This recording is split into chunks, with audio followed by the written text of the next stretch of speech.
Selamat pagi, saya ucapkan kepada mahasiswa-mahasiswi yang mengikuti mata kuliah Home Industry pada pagi hari ini. Nah, pada pertemuan kali ini kita akan membahas mengenai supply chain management atau biasa disebut dengan supply. Nah, dalam upaya peningkatan produktivitas dan pemasaran produk pada industri rumah tangga. Nah, seperti yang kalian ketahui bahwa supply chain management merupakan salah satu pondasi di mana hal ini tentunya mendukung khususnya untuk memenuhi kebutuhan konsumen. Nah, baik dilakukan oleh bisnis yang bisnis kecil, baik itu industri rumah tangga, kemudian manufaktur, retail, dan grosir. Nah, dengan kata lain, atau supply chain management atau disingkat dengan SCM itu merupakan faktor penentu kesuksesan dari bisnis tersebut. Jadi kadangkala hal semacam ini yang perlu kita terapkan dalam industri rumah tangga agar industri rumah tangga itu berkembang seperti itu. Nah,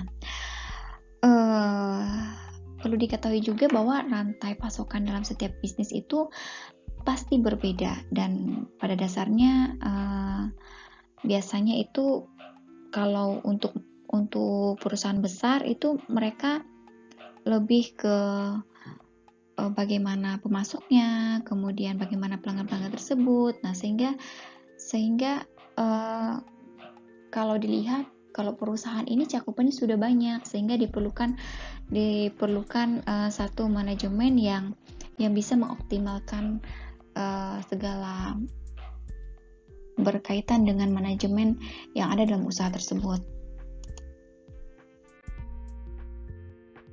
Nah, apa itu supply chain? Supply chain atau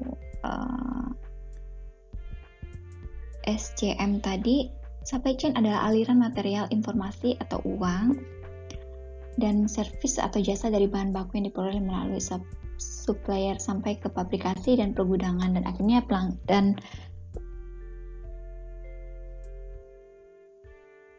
sampai ke pelanggan akhir. Nah, ini berkaitan dengan konsep menggabungkan partner-partner organisasi perusahaan. Nah, supply chain management juga biasa dijelaskan sebagai rangkaian kegiatan yang diperlukan untuk merencanakan, mengendalikan, dan menjalankan arus produk. Nah, ini meliputi proses perolehan bahan baku, proses produksi, hingga distribusi produk ke konsumen akhir dengan cara yang paling efisien dan hemat biaya. Nah, SCM sendiri merupakan usaha yang luas dan kompleks.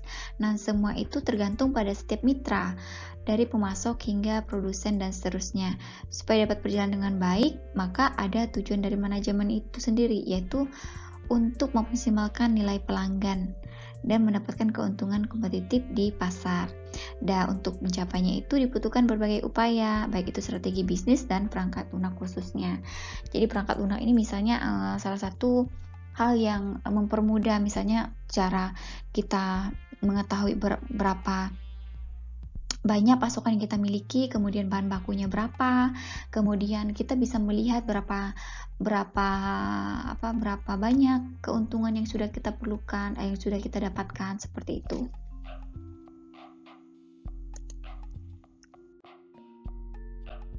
Sini dikatakan manajemen supply chain.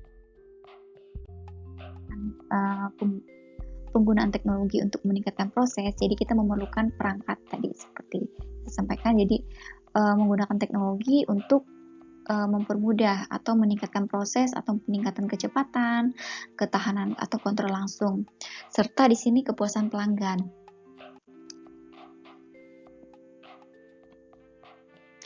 Nah, teknologi itu dimanfaatkan untuk meningkatkan kegiatan operasi dari rantai persediaan atau supply chain sendiri. Kemudian selain teknologi juga melibatkan perubahan-perubahan adanya kebijakan manajemen, budaya organisasi, proses bisnis, dan struktur organisasi. Nah, kesuksesan supply chain ini tergantung pada, misalnya yang pertama itu kemampuan dari semua partner. Jadi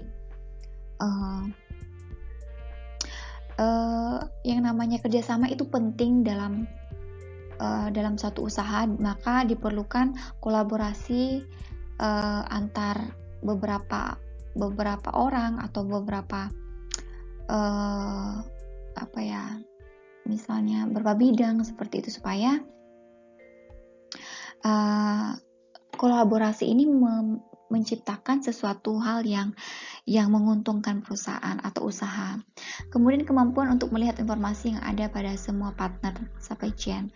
Kemudian kecepatan biaya, kualitas, layanan, pelanggan, pengintegrasian rantai persediaan yang lebih erat, yaitu karena apa? Karena semua itu saling berkaitan. Jadi kalau misalnya kita melihat misalnya kita tahu bahwa harusnya bulan ini kita sudah membeli bahan baku. Nah, tentunya hal-hal semacam ini itu tidak akan rumit lagi. Kita tidak perlu ngecek ke gudang, tapi kita hanya melihat di sistem. Ternyata bahan bakunya diperlukan dalam waktu dekat. Kemudian persediaan pasokan di gudang itu sisa berapa, itu semua ada di dalam satu manajemen yang terintegrasi dalam satu teknologi yang mendukungnya. Aktivitas proses yang ada pada manajemen supply itu biasanya berkaitan dengan perencanaan, kemudian pembelian atau pengadaan, kemudian produksi, pengelolaan pergudangan, kemudian pengiriman pesan dan pengembalian pesanan. Nah, kita mulai dari perencanaan. Nah, di mana-mana kalau misalnya aktivitas yang berkaitan dengan suatu usaha itu dimulai dari perencanaan. Nah, mulai dari perkiraan permintaan konsumennya, kemudian perencanaan pembelian, kemudian perencanaan produksi hingga persiapan tenaga kerja dan transportasi, semua itu direncanakan. Dan kemudian perkiraan permintaan konsumen itu dilakukan agar penjual dapat mengetahui jenis dan jumlah yang harus dipersiapkan selama kurun waktu tertentu. Dan ini penting dilakukan untuk memastikan bahwa produk yang akan diproduksi dan dijual telah sesuai dengan permintaan konsumen. Makanya perlu adanya perencanaan. Kemudian pada saat melakukan perencanaan biasanya kita harus menentukan perkiraan. Nah, penjual juga harus melihat laporan penjualan dan inventaris serta memperhatikan tren pasar. Apa sih yang diminati konsumen pada saat sekarang seperti itu. Nah, itu hal-hal yang perlu diperhatikan. Kemudian untuk melakukan prediksi permintaan secara otomatis, sebaiknya penjual juga harus mempertimbangkan untuk menggunakan sistem manajemen inventaris. Nah, sistem ini menyediakan laporan inventaris yang akurat dan alat forecasting yang memungkinkan penggunaan untuk mendapatkan hasil prediksi dalam hitungan detik. Nah, ini kita berkaitan dengan teknologi tadi. Makanya diperlukan satu alat atau teknologi yang bisa mensinkronkan semua, baik itu mulai dari perencanaan tadi, kemudian sampai kita menentukan harga, kemudian pasokannya, hingga persediaan, serta kita mengetahui berapa keuntungan yang kita perlukan, seperti itu. Kemudian yang kedua itu pembelian atau pengadaan. Nah, yang setelah kita mengetahui jenis dan jumlah barang yang harus dibeli atau melalui demand forecasting tadi, kini saatnya kita memperoleh barang tersebut. Pengadaan ini adalah perolehan barang dengan harga terbaik dan jumlah yang tepat pada waktu tepat. Jadi proses pengadaan biasanya melibatkan beberapa tahap, yaitu pengajuan, pembelian, penilaian pengajuan, kemudian persetujuan pembelian, kemudian pemesanan ke pemasok, dan admin itu harus bertanggung jawab serta memeriksa dan mencatat apa saja yang harus dibeli, kemudian mengajukan kepada manajer pembelian. Ini berkaitan dengan pembelian bahan baku, kemudian pembelian hal-hal yang mendukung usaha tersebut. Kemudian pengadaan akan menjadi lebih mudah dan sederhana dengan bantuan sistem manajemen pembelian. Nah, ini berkaitan dengan teknologi lagi. Dengan perangkat lunak, tentunya pembelian dapat membuat penawaran atau biasa berkaitan dengan persetujuan pembelian, kontrak, dan sebagainya. Kemudian selanjutnya adalah produksi. Nah, proses produksi merupakan proses di mana seluruh bahan baku akan diolah menjadi produk jadi. Dan proses ini biasanya tidak hanya melibatkan tenaga kerja, tetapi juga mesin. Pemberhentian dalam proses produksi itu menyebabkan adanya penundaan pengiriman, kemudian adanya persediaan stok, kemudian menyebabkan ketidakpastian pelanggan. Nah, maka diperlukan produktivitas tenaga kerja dan mesin itu harus sinkron begitu. Jadi, ketika tahu bahwa adanya kekurangan, maka hal yang dilakukan adalah terus berproduksi dan memastikan bahwa permintaan tersebut tetap ada seperti itu. Kemudian pengelolaan gudang. Nah, di mana setelah diproduksi tentunya kita perlu tempat untuk menyimpan. Nah, maka kita perlu gudang. Nah, biasanya pengelolaan gudang itu biasa terdiri dari proses memasukkan, kemudian mengeluarkan barang, kemudian mengambil dan mengepak. Dan setiap barang yang masuk dan keluar itu harus dicatat. Jadi, berapa yang sudah keluar, kemudian berapa sisanya itu harus tercatat, dan itu semuanya harus tercatat dengan detail sehingga kita tahu berapa stok pasokan yang ada. Nah, yang selanjutnya adalah pengiriman pesanan. Nah, setelah barang dipesan kemudian diambil dari gudang dan dikemas, maka langkah selanjutnya adalah mengirimnya ke pelanggan. Atau kurir dan transportasi juga harus dipersiapkan terlebih dahulu agar barang dapat segera dikirim. Untuk memastikan agar pesanan sampai ke tangan pelanggan secara tepat waktu, penjual sebaiknya memiliki alat untuk melacak kurirnya. Jadi sekarang itu sudah mudah, yaitu melalui smartphone kita bisa melacak sampai di mana kurir mengantarkan pesanan ke pelanggan. Kemudian yang terakhir ada pengembalian pesanan. Nah, pengembalian pesanan biasanya terjadi ketika konsumen itu mengajukan pengembalian karena rusak, kekeliruan, atau keterlambatan. Nah, proses ini melibatkan beberapa aktivitas seperti pemeriksaan kondisi produk, otorisasi pengembalian, penggantian produk, dan penjadwalan pengiriman, serta pengembalian uang. Nah, semua ini tercatat dalam satu namanya yaitu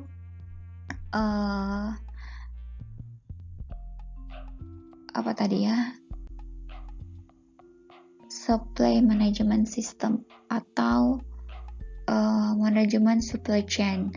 Nah, ini kenapa dalam usaha diperlukan adanya manajemen supply chain tadi. Supaya apa? Supaya kita juga tidak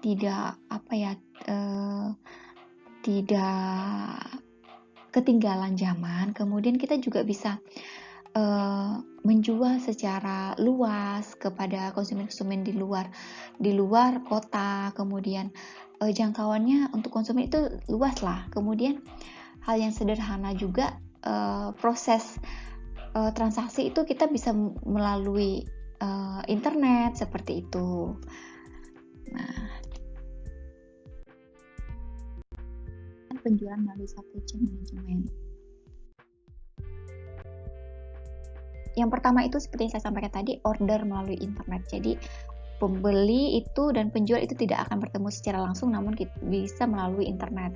Kemudian memenuhi order secara langsung. Jadi misalnya si konsumen itu memilih produk apa, dan kita bisa maksudnya si konsumen itu dengan mudah mendapatkan produk yang diinginkan. Kemudian pembayaran elektronik dapat mempercepat pemenuhan order jangka waktu pembayaran. Nah, ini berkaitan dengan pembayaran. Sekarang itu sangat mudah. Kita tidak perlu antri ke bank, kita tidak perlu harus ke toko, tapi kita bisa memanfaatkan SMS banking atau mobile banking sebagai alat transaksi.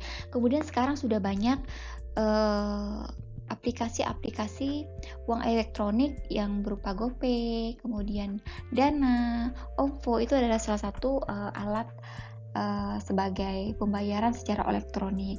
Kemudian persediaan dapat diperkecil dengan melakukan pemesanan bila akan ada produksi dan dengan memberikan informasi yang cepat dan akurat kepada pemasok. Jadi kita bisa dengan mudah memberikan informasi kepada pemasok.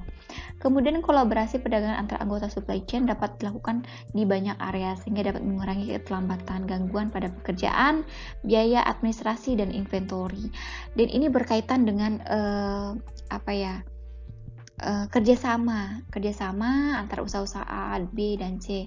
Ini tentunya dengan adanya kerjasama ini mempermudah ketika kita tidak punya stok barang, kita akan bekerja sama dengan si pemilik usaha B, dan seperti itu. Kan manajemen supply chain-nya, jadi ada manajemen di sini, kemudian ada analisis, logistik, time to market, plan, distributor, procurement atau profit. Dan ini semua adalah gambaran bagaimana manajemen supply chain itu bekerja dalam satu unit usaha, seperti itu.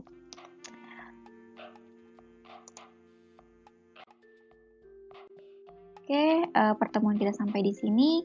Jika ada pertanyaan atau kurang jelas, silakan ditanyakan dan kita akan diskusi di WA Group. Selamat pagi.